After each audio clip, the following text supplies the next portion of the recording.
Right then. So let's look at this yen, shall we?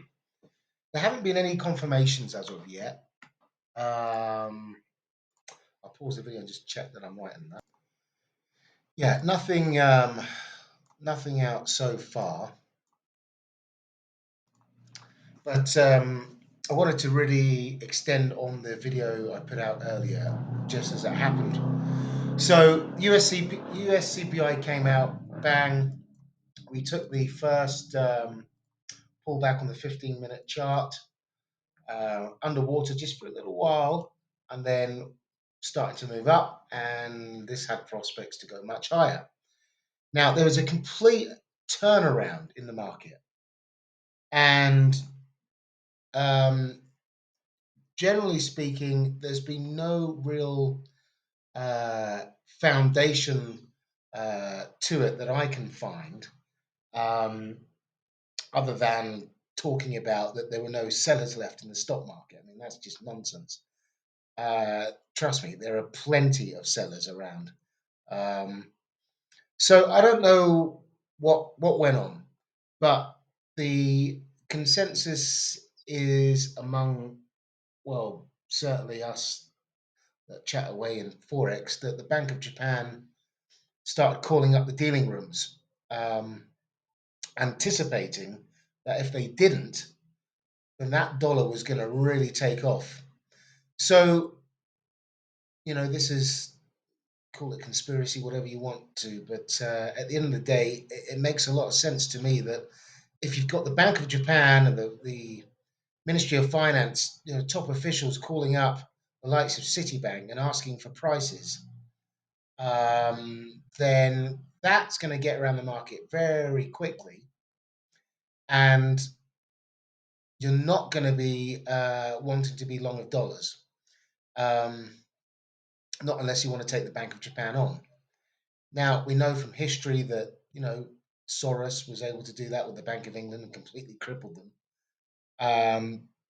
But in this day and age, I'm not sure that that could be repeated. And I don't know that anyone would want to either. Anyone would be cynical enough to do that. Or maybe I'm just living in la la land, but there we are. So, in my mind, then, given that, um, where are investors going to go? They're going to go bargain hunting. And the stock market is a bargain. Well, in my mind, no, it's not a bargain, but relatively in terms of where the price is compared to where it was um, at the start of the month. So that's my thesis anyway. And hence we got a follow through um, in other markets and so on, including bonds and so forth. So essentially, what this means is that we can be looking for follow through. Um, and the Japanese yen in particular. So, is this the start of a downtrend? It could well be, right? The peak formation, and we've got all of this money down here. So, what I'm going to be looking for Friday's activity is more of the same, and a follow through. So, we've got the structure over here, plain as the eye can see.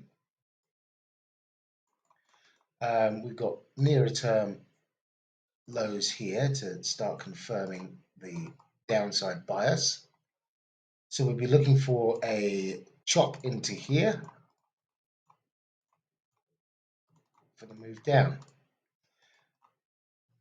And the first targets will be in the region of 145.5, which brings us nicely into this 4-hour order block. And last week's highs, I think, is it? Yeah, probably. Last week's highs. Can't really see that because let me change. Yeah, I believe that was non-farm payrolls highs over here. So breaking through last month's highs over here, 146-ish, 145.18-ish.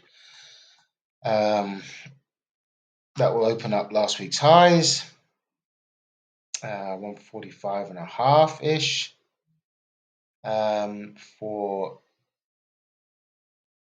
to close down the week, and that will leave us a big topping pattern in dollar yen. And it could be the start of a significant correction as per the weekly chart.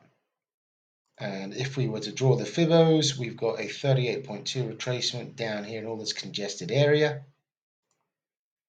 with a break of here, according to the volume profile, we can slide quickly down into 140 and a half, and then you've got the price imbalance around the 50% retracement area, and so on. So there you have it. Nothing obviously set in stone in that respect until we start to see a breakdown of the well, certainly the hourly structure to begin with. And in that respect, we want to see a test below 147. 146.80 will be a key area on the chart for the day ahead, if that were to be tested, with prospects of a move into Thursday's lows and potential ECB, Bank of Japan intervention territory over there. So yeah, I think it's a pretty healthy thesis. I mean, given that you're seeing moves like that, there's no fund manager, pension fund, anyone with size that wants to toy around with moves that can lose you billions in a matter of seconds. I mean, this happened. This move here is from there to there. That's the range of the day. It's 125 pips, and it happened literally in about less than a minute. Yeah, first 30 seconds, 58 pips, and then a further 58 pips. Incredible. Now, given the risks around trading the yen, we might be better off looking at other pairs. But if the thesis is that the dollar is on the back foot, then there's going to be plenty of opportunities elsewhere, such as in the Aussie. With the Aussie, we've got this peak formation that's formed. We're back above the trend line.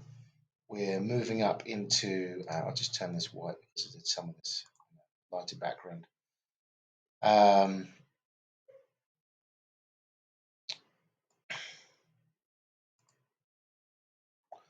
So, yeah, it's pretty clear to see. So these are the resistances.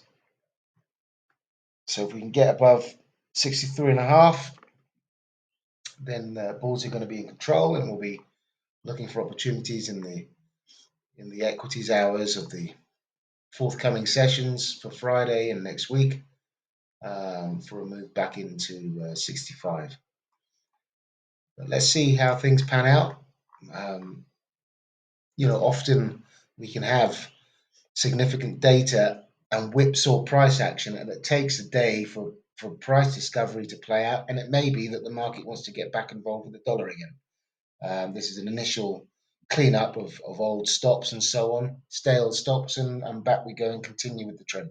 So we'll just have to wait and see. All right, so that's why we don't trade in between the equities hours. We let things play out, and we let the market give us the signal.